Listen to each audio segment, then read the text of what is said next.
հնչում ազգային ժողովի նախագահի տեղակալի ֆունկցիաների վերաբերյալ պարզաբան եմ։ Ըստ ազգային ժողովի կանոնակարգ սահմանադրական օրենքի ազգային ժողովի նախագահի տեղակալները ազգային ժողովի նախագահի հանձնարարությամբ 1. Նախագահում են ազգային ժողովի նիստերը, 2. Նախագահում են խորհրդի նիստերը, 3.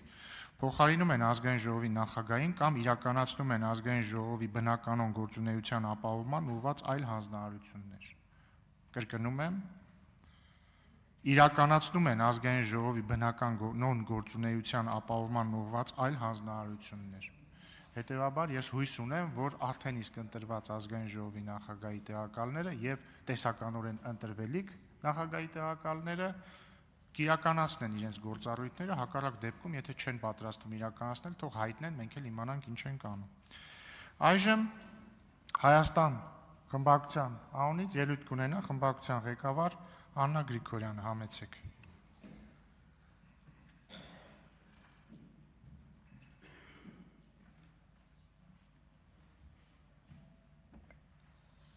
Բարև ձեզ, սիրելի հայրենակիցներ, քննարկվում է ընդդիմադիր փոխոսնակի ընտրության հարցը։ Պարոն Վարդևանյան, եթե դեմ չեք, մի քանի հարցերի անդրադառնամ եւ հետո նաեւ ֆրակցիայի տեսանկյունը հնչեցնեմ ձեր տեխնացության վերաբերյալ։ Սիրելի հայրենակիցներ, մի քանի րոպե առաջ այստեղ մի միտք հնչեցվեց ի պատասխան ընդդիմության այն դիտարկմանը, որ իսկապես խայտարակություն էր ամենայն հայոց կաթողիկոսին տեսնել Մեղադրյալի աթոռին եւ այն համատեքստում, որ բա գիտեք, ցանկացած ոք անկախ իր կարգավիճակից կարող է հայտնվել այդ աթոռին։ Ես եւս համակարծիք եմ, որ ցանկացած մեկը անկախ իր կարգավիճակից կարող է հայտնվել այդ Մեղադրյալի աթոռին, եթե հանցանք է իրականացրել։ Իսկ ինչ է արել ամենայն հայոց կաթողիկոսը եւ մեր եպիսկոպոսները։ Պարզապես վեհափառը, ով ունի լիազորություն օծելու արքեպիսկոպոսի, նաև ունի լիազորություն կարգալույծ անել տվյալ անձի։ Եվ հաշվի առնելով, որ սահմանադրությունը տարանջատման սկզբունք է դնում եկեղեցու եւ կառավարության միջև, պետության միջև, հետեւաբար պարզապես հակասահմանադրական կերպով է, որ այսօր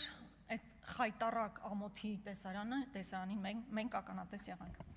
Սիրելի հայրենակիցներ, ես ուզում եմ շատ կարճ նաև անդրադառնալ մի եզրույթի կարելի ասել, որ այս անցնող ամիսներին եւ կարծում եմ առաջիկա ժամանակահատվածում մեզ ուղեկցելու է։ Այն է հանրաքվե։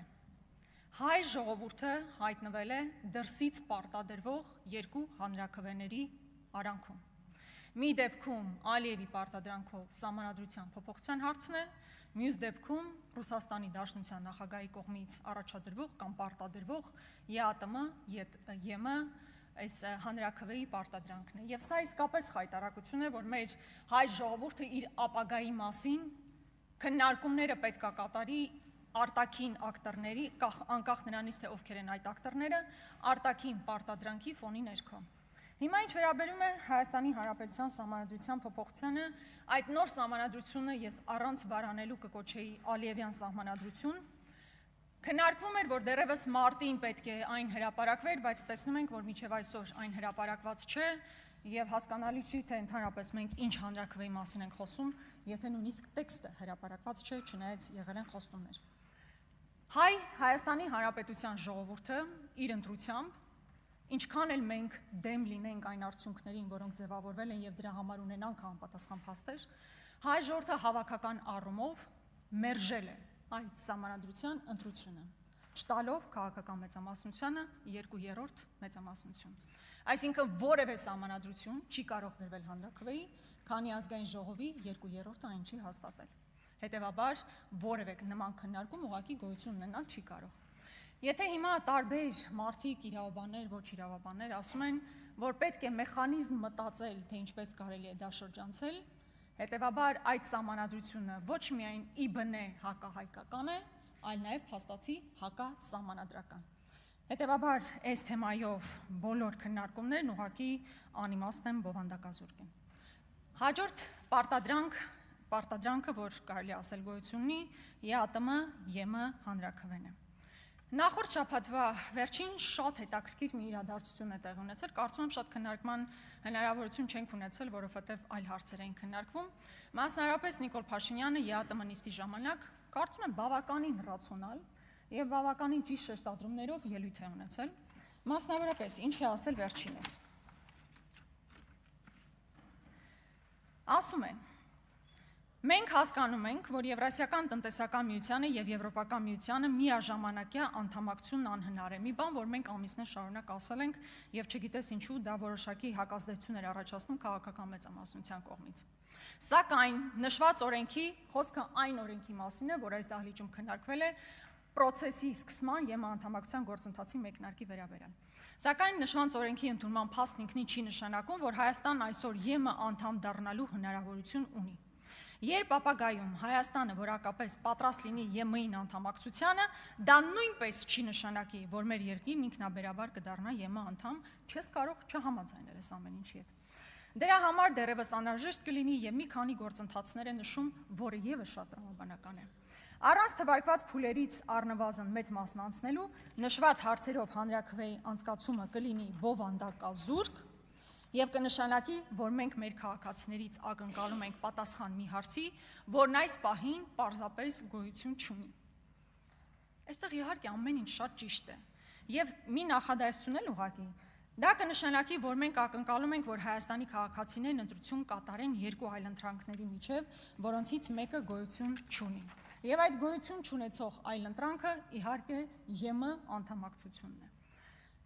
Ես չեմ կարող չհամաձայնել այս հնչեցված մտքերի հետ։ Սրանք բավականին ռացիոնալ մտքեր են,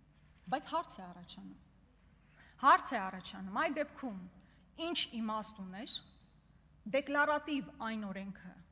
որով հայտարարվում է, որ մենք սկսում ենք ԵՄ անդամակցության գործընթացը ընդունել։ Եթե դա առաջացնում է խնդիրներ,